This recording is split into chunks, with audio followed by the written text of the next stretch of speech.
Let's talk about The Waking of Willowby Hall by Ben Milton, poacher turned gamekeeper, most best known probably still for the Questing Beast channel, which he does reviews and other things for OSR D&D. This is a 32-page adventure, I think statted for one of his OSR retro clones, Knave or Maze Rats. It's been a while since I've read either, but it's a very slightly simplified version of Basic. It's fairly easily adapted back up to Basic. I think the only thing that really struck me as needing doing is Ben says, oh, you're going to have to pick which save this save is, because it's a single save system. And that's a bit of work in some cases, but there we are. It is a third level adventure, roughly. That is what he describes it as. He says, best suited for PCs of approximately third level, and it assumes that you gain treasure. Treasure equals XP.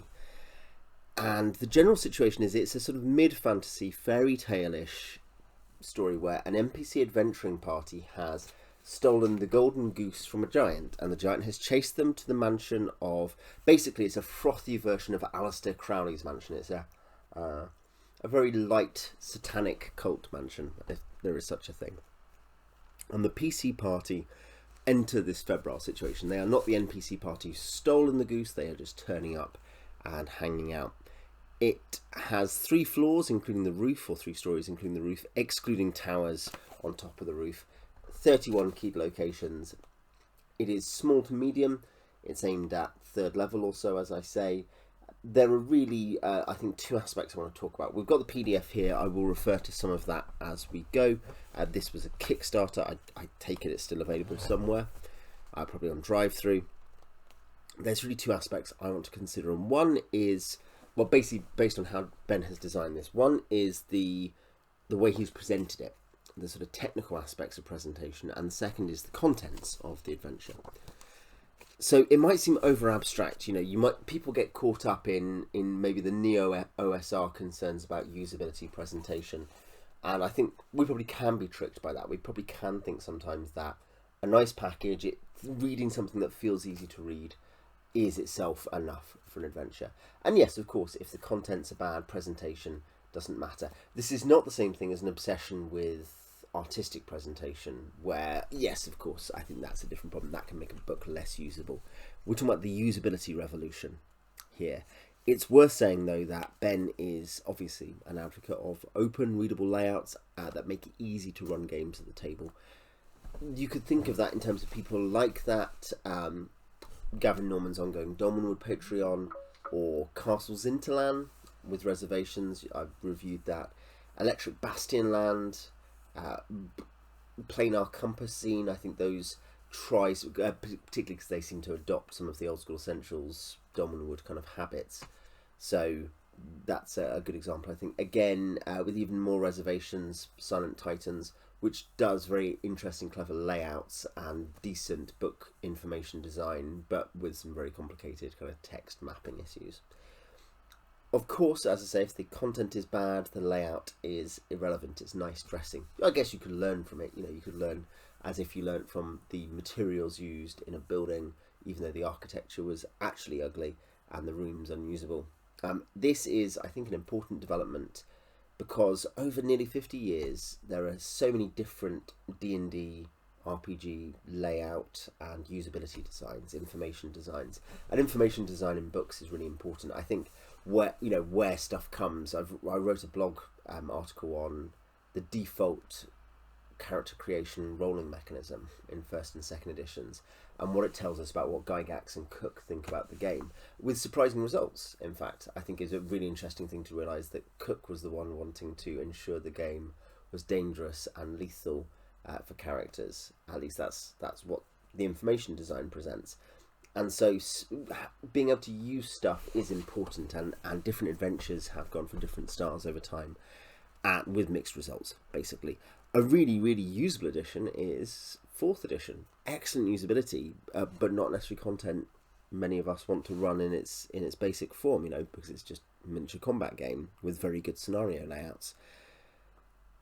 One thing about the simple, clean layouts of the current revolution is that it's very easy to parse, hopefully, but it can be harder to present dense, complex scenarios and information. So the way Ben sorts his information is like this. He gives whole maps with heavy notes at the front. You can see here there's a really lovely cover. The artist, who does, I think, possibly all the art throughout, is Sam Mamelli. Really beautiful art in a fairly modern digital art style. And then you have, after the cover, you have these layouts of the whole floor. Then you have after that, and we'll go through this as I say, you get 2-page spreads.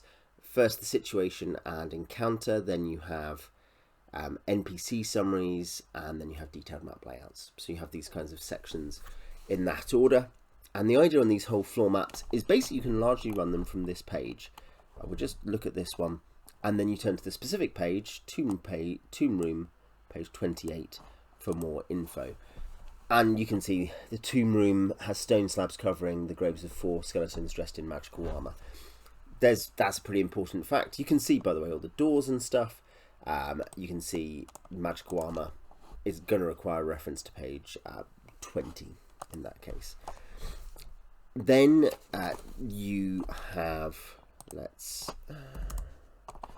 here is the situation. The situation is, most of the situation is on the previous page, but here, it describes how the situation's emerged, some of the important facts about the emerging situation, what might go wrong, things that matter, comment, and then here we got comment on stats, getting in and out, and then encounters based on the status, because, and this is one thing, he wants to present the febrile, explosive situation, but in a very clear way by saying, these are the conditions for the house being sleeping, restless, or awake, basically. Then we get NPC summaries. We'll look at this one. You can see again there, 1 or 2 columns. There are 11 NPCs or groups in the case of the skeletal servants. And you get all the stuff about their motives, interests, information they can get, how you might meet them, because in some cases they actually require essentially summoning in the case of 2 characters.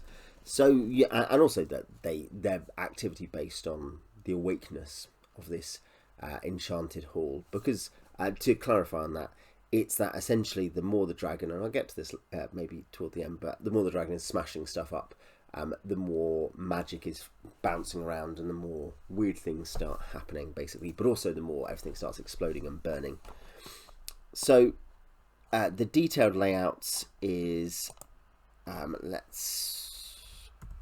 should be a reasonable place. There we go. So the detailed layouts are like this. This is actually a good one because I've got a comment on this very layout. You can see there a column or half column of information about that area, the kitchen, the servants' hall, etc. And what you're getting is bullet pointed. This feels, I don't know the chicken and the egg here, though. I think probably the newer old school Essentials adventures came out before Willowby Hall, but it feels like that. And you see other adventures doing some of the same bullet pointing, indentation systems where you have some which is just flat text, lots of bold text, plenty of white space as well in and around, so that it's very easy to find your header, and very terse, not the tersest, but very terse, I think. Detailed explanation of the cliff notes at the front. As you can see, these are much longer than the 2 sentences or 3 sentences you might get at the front. This layout wise largely works for me. There are 1 or 2 blips. There is, for instance, an issue of shading here where the oh no, it's on the previous page. I think on one, the sitting room and the smoking room are not shaded on the layout they're meant to be shaded out on, and that's just a kind of technical error, not a layout error per se. Or again, a couple of times the terseness, I think, ends up, and the desire to fit information into a set area maybe causes 1 or 2 decipherability issues. Like, I think the giant can look into the 1st and 2nd floors, which I'm very confused about this, but I feel like that's a British way of putting it, in which case we'd think of that as the above you. I'm on the ground floor here, the 1st floor is above you, the 2nd floor is above that. But I think it means 1st and 2nd story, I think more American way of putting it, the ground floor and the floor above that. maybe that's my stupidity, but it's something where there's a couple of areas where terseness, condensation, condensing, I guess, has maybe limited clarity. But then again, you know, that's something where a simple word change can fix in some of those cases. But it's something where the more compact your text, the more likely you are to miss the right word, because you're having to. Whereas the more expansive you are, the more likely you are, because you're using too many words, the more likely you are to eventually give context, which tells people what they're meant to be doing. One thing that strikes me about this, the night garden is not described as a room free from the sight of the giant, where the pantry is. We can see there's no windows. I assume actually that's just a mistake. That's again a terseness thing, but I assume that's a mistake. The night garden is meant to be free from the giant's prying eyes, but it doesn't say so. These are small things, but I'm just trying to kind of highlight the ways in which I think these layout decisions impact on information presentation. Some more conversational writers might not do as well with this, and you could say, well, they just need to learn to write more compactly, and I maybe sympathise. But at the same time, I think it's worth saying that Gary Gygax and Bruce Cordell, in my view, the two best adventure designers ever, are both prone to expansion and to commentary, and they're both they're very good. But also, I think part of why they're good is that there is an engaging level of how they write, which would find it hard to fit in here. But maybe that would be good for them. Maybe there'll be a learning curve for them. As to content, I enjoyed this a lot. I did enjoy this a lot. It sits in a groove for me on the lighter side of Fairytale D&D. So it reminds me of the Tomb of Gilead Wolf Clan, Chris Perkins's Them Apples, Beyond the Crystal Cave, my own Borderlands adventures, which is a sort of, a fairly light fairyland. The medium dark roast options for this same kind of thing are Gavin Norman's Donwood, Patrick Stewart's Silent Titans, things where there's a strong fairy influence, or, you know, something like Jonathan Strange and Mr. Norrell in terms of books, a strong fairy influence, but on a dark level. This is at the lighter end of that scale. And I like that Ben sets up the powder keg really clearly and well. The giant, this is from the top of my head, I haven't reread this since I finished reading it earlier. The giant wants to find the thieves. All small people look alike to the giant, so that means the PCs are in danger. The goose is ornery, the NPC party, each character has different behaviours and desires. The giant's activity is going to cause massive damage, also it's going to cause extra danger, but also loss of opportunity, because once the magic is gone, once you get to basically 12 steps on the waking kind of system, then the evil magic dies away. So some things will be salvageable, but some rooms have been destroyed and some opportunities are lost. And that's clever. That's all presented both that's fun, that's a really fun powder keg, and it's presented clearly enough that I can tell you, having made a couple of notes, I can say, look, that's what I remember, and looking at it, it seems pretty clearly like that's the case, that I've remembered it well, and that's good. I think if an adventure can give you an interesting situation that you can remember, you're going to be able to run it better. And so I guess an example, not a counterexample of something either better or something much worse, but say with Cordell's adventures, sometimes this is the point about the conversational style, is though the conversational style sucks you in terms of making you think, this is exciting, oh, I see the way he's thinking about it, oh, I see his perspective on this. It does often mean you've got to reread stuff, because maybe a couple of times you're like, okay, so what is the actual series of events here? Where is the key information? And that is something which these adventures, the old school Essentials adventures, like I did Isle of Plangent Mage, I did a review of that. I think that's a really good mid-level adventure. When you look at those, you're like, it's so easy to find out what's going on and to know what you want to do, and to know what you're excited about, and to be able to communicate that to the players on the fly. Ben's writing is clear and pleasant. The musty smell of old leather, dust, animal fur. The walls are covered with taxidermied animal and monster heads. In the centre of the room are taxidermied owlbearers posted rearing up. Is posed rearing up. Very clear. There's some fun bits, some fun treasure and ideas. You know, the treasure is each of it's distinct and usable. You know, a potion of silence, or again a key or a grappling hook. You know, it's technically treasure for 5 GP, so that counts as 5 XP you've won. This is gambling with a ghost. But you know, so the writing, the creation is pleasant. I wouldn't say the writing is at the high end of the evocative scale. It's good. It's not amazing. I think a book that is very similarly laid out in some respects to this is superior in layout. But Castles Interland, also a big rambling mansion, also laying out somewhat like this. They're much bigger.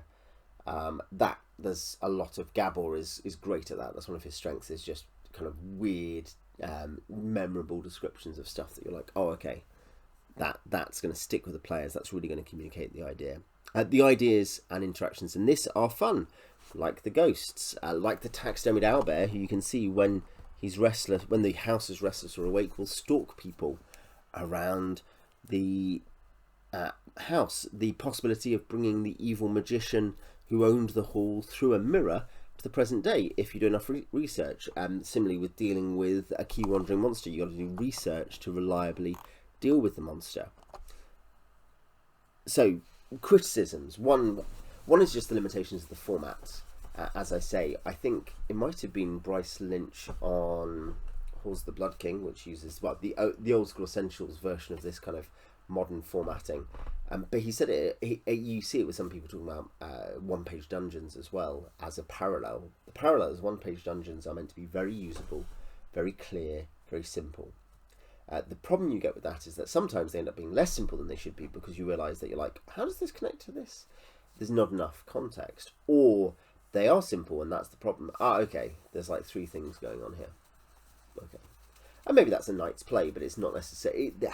The great adventures, the really great adventures, tend to burst at the seams, don't they? With whether it's the conceptual density side of it, or whether it's and that's Joseph Manola, I think, or whether it's the sheer number of ideas, the kind of, and this, and this, and this. Both of those are great Cordelian strengths. Is just the kind of fact that just the kitchen sink is being thrown at the adventure. And it's been done in such a professional manner that it works. And this kind of formatting is always going to limit that, because you're always going to be thinking about page counts, formatting, trimming the extra word, and that will lead, generally speaking, I think, to clearer adventures, but it will sometimes cut off. It will tall poppy at some level. It will chop off the tallest flower heads. The other criticism aside from that is that perhaps it doesn't soar for me as an adventure. It is very, very good. It's a very good module. It's presented very well. But kind of and this connects to the first point really, but it doesn't have a wackadoodle edge. It's not totally inimitable. It doesn't just finish with a flourish. It's not the... and that's, you know, this might be Ben's first published adventure. I'm trying to think. Certainly I think it's his first hard copy adventure. But...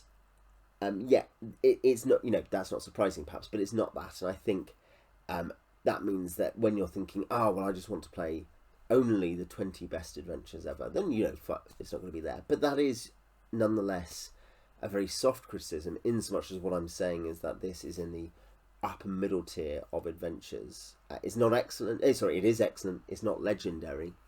But most of us have to have perhaps humbler aims than legend. I'm going to use this in the campaign I run with kids. I think, both from what Ben said before and I think from the playtest list, I think he ran this with his kids. It's pretty age appropriate. I mentioned Alistair Crowley, but really, you know, there's no sense of there's no inappropriate content for smaller kids. So I will run it in the campaign I play with kids, which we've also used stuff like Gilead Wolf Clan and Them Apples. If that sounds good to you, if like Fairytale, clear, easy to run, sounds good to you, with a kind of fun, explosive situation, I think you should go for this. If you have read it, run it, tell me what you think in the comments. I'd like to hear. And what other Fairytale adventures do you like? Till next time.